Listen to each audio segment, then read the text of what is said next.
محنت امریکہ نے کی تھی، لیکن پھل چین نے اپنی جھولی میں سمیٹ لیا۔ شاید اس کی وجہ یہ بھی تھی کہ امریکہ کی نیت میں فطور تھا، لیکن چین کم از کم اس معاملے میں مخلص ہے۔ ایران اور سعودی عرب کے مابین مذاکرات کا آغاز امریکہ کی شہ پر عراقی حکومت کے ذریعے ہوا تھا، اور اس کے کئی دور بھی ہوئے تھے، لیکن اس حوالے سے اچانک ایک حسین اور خوشگوار دھماکہ چین کے دارالحکومت بیجنگ میں ہو گیا۔ 6 مارچ 2023 کو بیجنگ میں چین کی ثالثی میں سعودی عرب اور ایران کے اہم عہدیداروں نے سفارتی تعلقات کے ساتھ ساتھ سابق معاہدوں کی تجدید پر رضامندی ظاہر کر دی۔ صرف یہی نہیں ہوا، بلکہ یمن میں ہونے والے 2022 کے امن معاہدے کو آگے بڑھایا جائے گا۔ ایران سعودی عرب میں حوثی باغیوں کو بھیجنے یا ان کے میزائل حملے کرنے کے سلسلے کو روکے گا۔ GCC ممالک کے ساتھ ایران کی تجارت بڑھائی جائے گی، جبکہ ریجنل سیکیورٹی فریم ورک بنانے کے لیے مذاکرات کا آغاز ہوگا، اور اس عمل کی نگرانی اور ثالثی چین کرے گا۔ ہمارے پاکستانی سیاستدانوں کو تو الیکشن اور سپریم کورٹ کھیلنے، جبکہ میڈیا کو ان سے چسکے لینے سے فرصت نہیں۔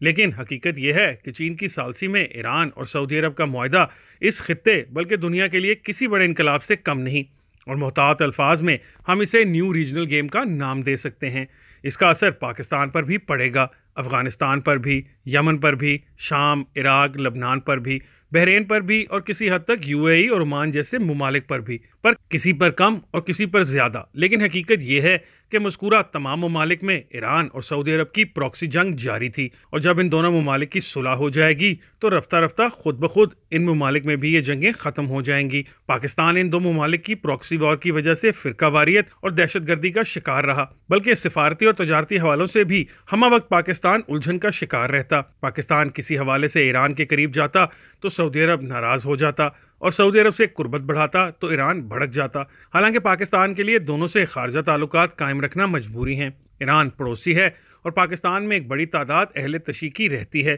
جو ایران سے ہمدردی رکھتے ہیں۔ دوسری طرف سعودی عرب اللہ اور اس کے رسول کا گھر ہونے کی وجہ سے ہر پاکستانی کے لیے عقیدت کا محور ہے۔ پاکستان میں سب سے زیادہ زر مبادلہ سعودی عرب سے آتا ہے، جبکہ ہر مشکل وقت میں پاکستان کی سب سے زیادہ مدد کرنے والا ملک بھی سعودی عرب ہے۔ یوں اگر ان دونوں ملکوں کی صلح ہو جائے تو پاکستان اس الجھن سے نکل جائے گا۔ اسی طرح ان دونوں ممالک نے ایک طویل عرصہ تک افغانستان میں بھی پراکسی وار لڑی ہے، اور ظاہر ہے کہ افغانستان کے حالات سے بھی پاکستان براہ راست متاثر ہوتا ہے۔ اسی طرح اگر شام، لبنان اور یمن میں ایک مسلمان کے ہاتھوں دوسرا مسلمان مرتا رہا تو اس میں بھی ایک اہم عامل ایران اور سعودی عرب کی پراکسی وار تھی، بلکہ عراق میں بھی شاید امریکی قبضے کے دوران اتنے عراقی نہیں مرے تھے کہ جتنے بعد میں فرقہ وارانہ جنگوں میں مرے، اور ظاہر ہے کہ اس کا ایک اہم عامل بھی یہی تھا کہ ایران عراق میں اپنا اثر و رسوخ بڑھانا چاہتا تھا، جبکہ سعودی عرب اپنا۔ اب انشاءاللہ مذکورہ عرب ممالک بھی امن کی طرف بڑھیں گے، اور فقہی بنیادوں پر یا پرو ایران اور پرو سعودی عرب کی بنیاد پر ایک دوسرے سے لڑنے کی بجائے تجارت اور ترقی کے میدان میں مقابلے کی راہ ہموار ہوگی۔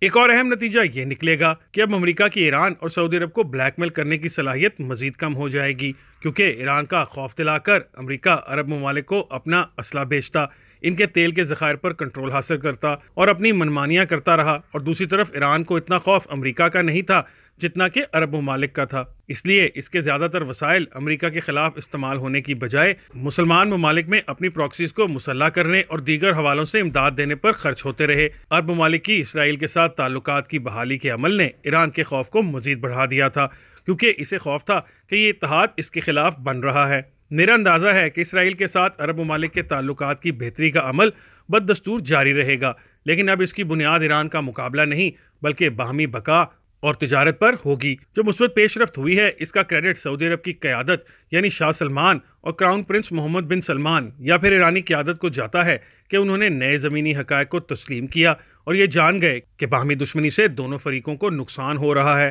لیکن اس حوالے سے چینی قیادت کی بصیرت کو بھی داد دیے بغیر نہیں رہا جا سکتا۔ جو کچھ ہوا اس سے لگتا ہے کہ ایک عرصے سے چین اس معاملے میں خاموشی کے ساتھ سرگرم تھا۔ اصل کام چینی صدر کے دورہ سعودی عرب اور پھر ایرانی صدر کے دورہ چین کے دوران اور پھر خفیہ سفارتکاری کے ذریعے پس پردہ اس حوالے سے بہت کام ہوا۔ سعودی عرب، ایران اور عرب ممالک سے بڑھ کر یہ چین کی کامیابی ہے، اور اس عمل کے ذریعے اس نے امریکہ کو یہ پیغام دیا کہ اگر دنیا نہیں تو کم از کم اس خطے کی مہار اب امریکہ نہیں بلکہ چین کے پاس رہے گی۔ چین اب تو بڑی تیزی کے ساتھ سعودی عرب اور دیگر عرب ممالک میں سرمایہ کاری کر رہا ہے، اور دوسری طرف اس کے ایران سے بھی قریبی تعلقات ہیں۔ اسی طرح سعودی عرب نے امریکہ کو آنکھیں دکھا کر چین کی ثالثی میں ایران سے تعلقات بہتر کرنے کا آغاز کر کے امریکہ کو یہ پیغام دیا ہے کہ وہ زیادہ تنگ کرے گا تو اس کے جواب میں نئے آپشن یعنی چین کا انتخاب کیا جائے گا۔ ایران اور سعودی عرب اس حسین اور نیک یوٹرن لینے پر کیسے مجبور ہوئے اور موقع کے ساتھ ساتھ یہ نئی صورتحال پاکستان کے لیے ایک نیا چیلنج بھی لے کر آئی ہے، زندگی رہی تو اگلے کالم میں اس کا تذکرہ کروں گا۔